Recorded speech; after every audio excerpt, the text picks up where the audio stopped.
So, welcome to a new episode of Thoughts on Education. Today, on Thoughts on Education, we have Dr. Promila Kaushal, Principal, Indo Group of Colleges. Welcome to Thoughts on Education, ma'am.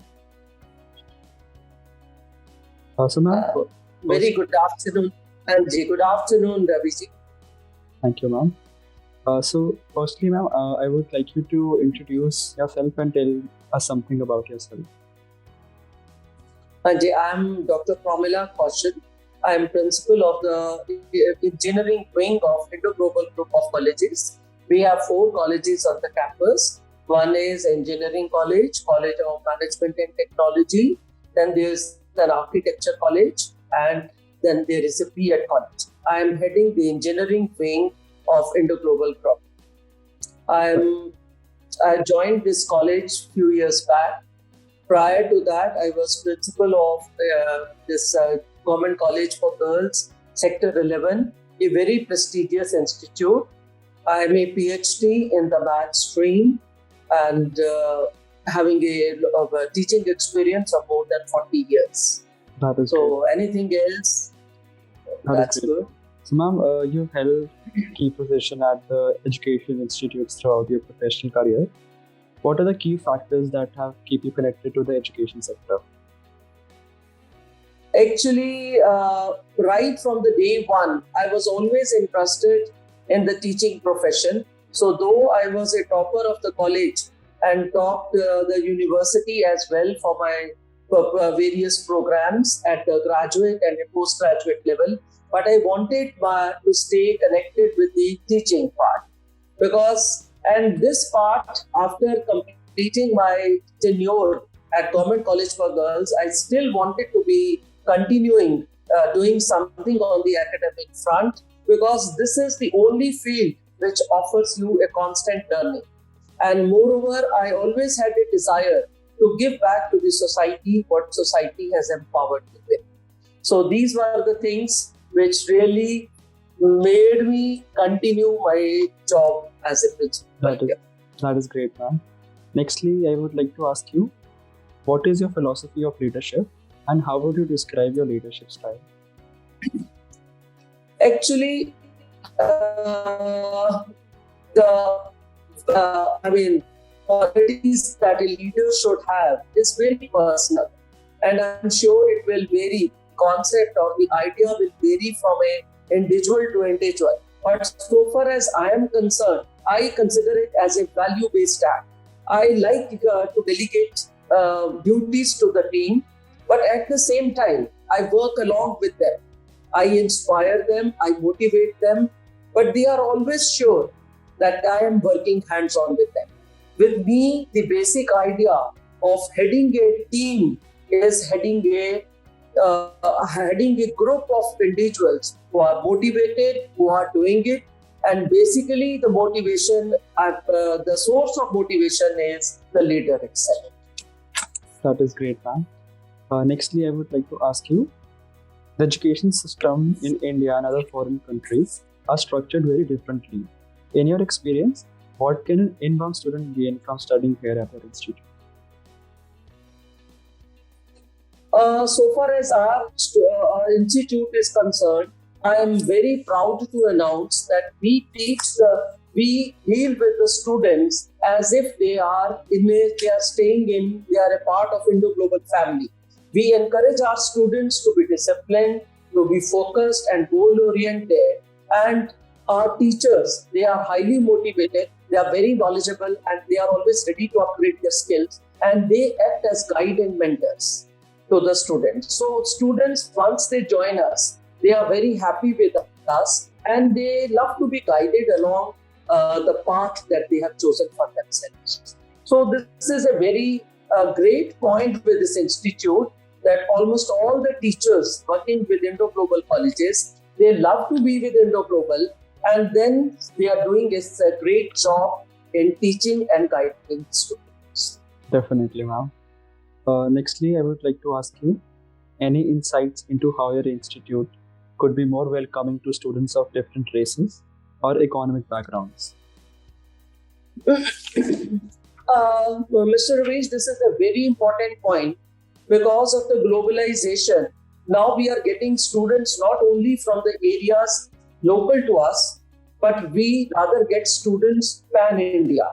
We have students from Manipur, we have students from Ladakh, we have students from Nepal, Madhya Pradesh, Uttar Pradesh, J&K, and like throughout, as I said, pan India, we are getting students. Now, once we get students from different places, different backgrounds, and different strata, naturally they are different students. And we do not try to put them in one specified role. We do not want a stereotyped system where it is everybody fits into one thing.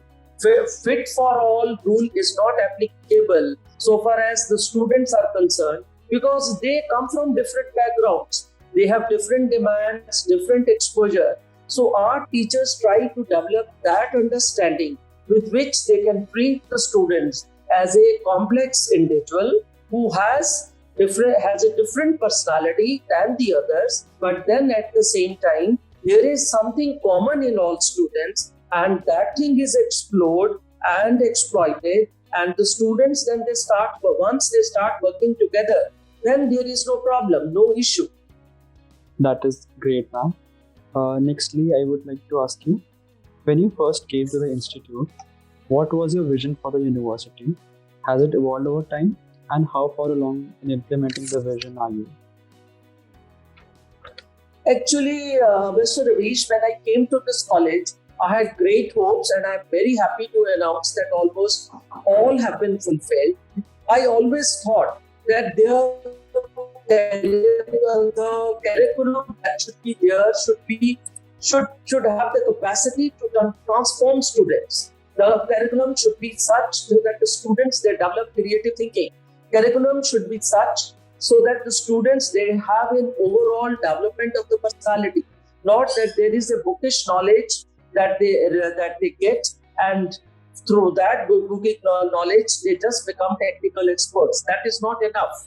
And I'm very happy to be associated with Punjab Technical University, because Punjab Technical University is definitely taking care of such aspects. One such area which I would like to point it out is the starting of this human values course, because we do not want our students just to be experts. We want them that they should utilize their education in an ethical way, and they can be very important pillars of the nation building. This is one aspect. Then another, entrepreneurship.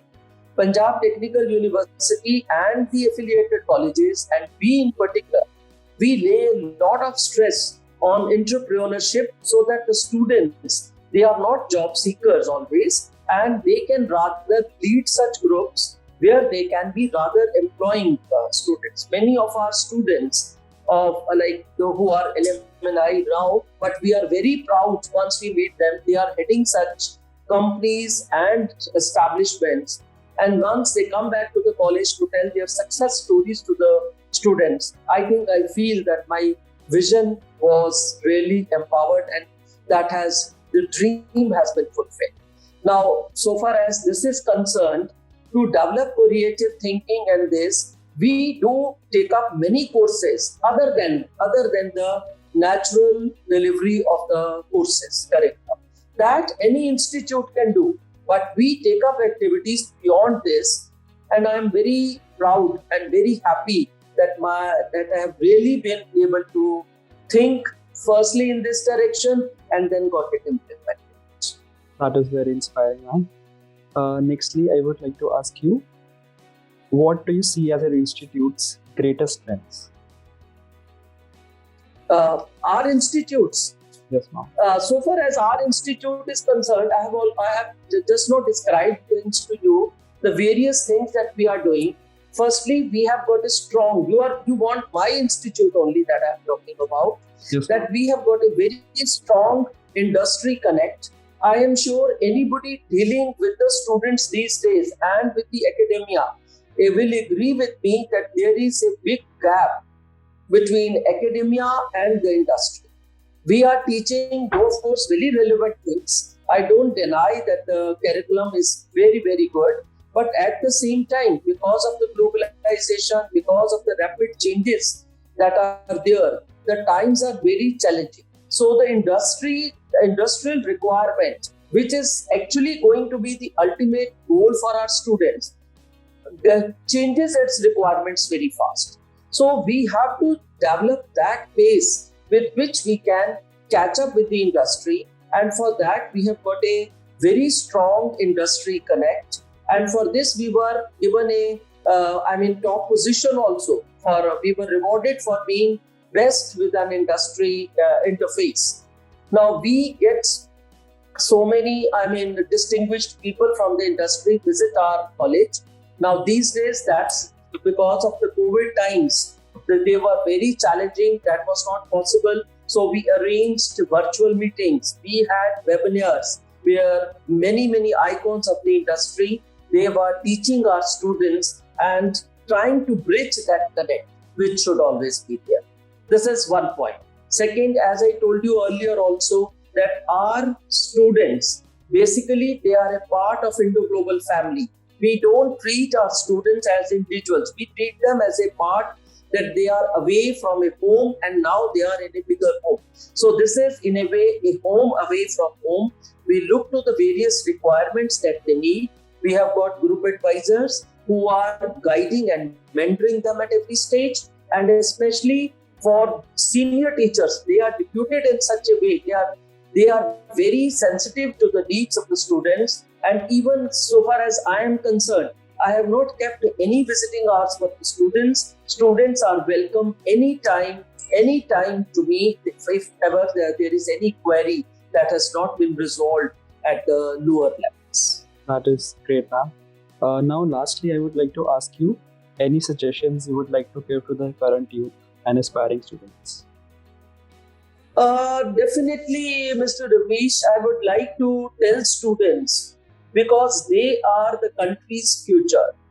They must know how they can really build a strong nation, because they are the basic foundations.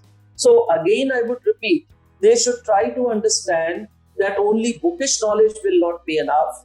We do not want only technical experts. We want people who can think in a broader way, who are who have that analytical thinking, who can really be innovative, because only then they can keep pace with the changing times. I'm just giving you one example.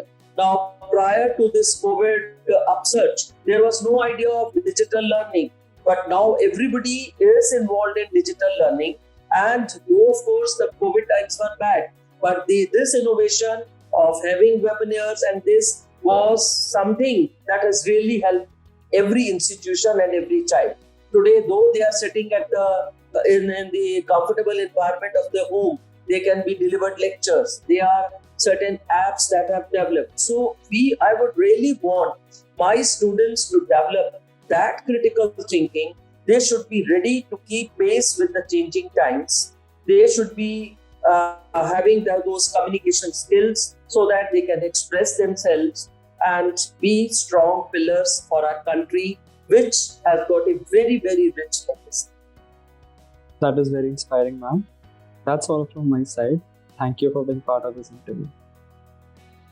Thank you, Mr. Ramesh, for giving me this opportunity. I really feel privileged. And once again, I would like to thank you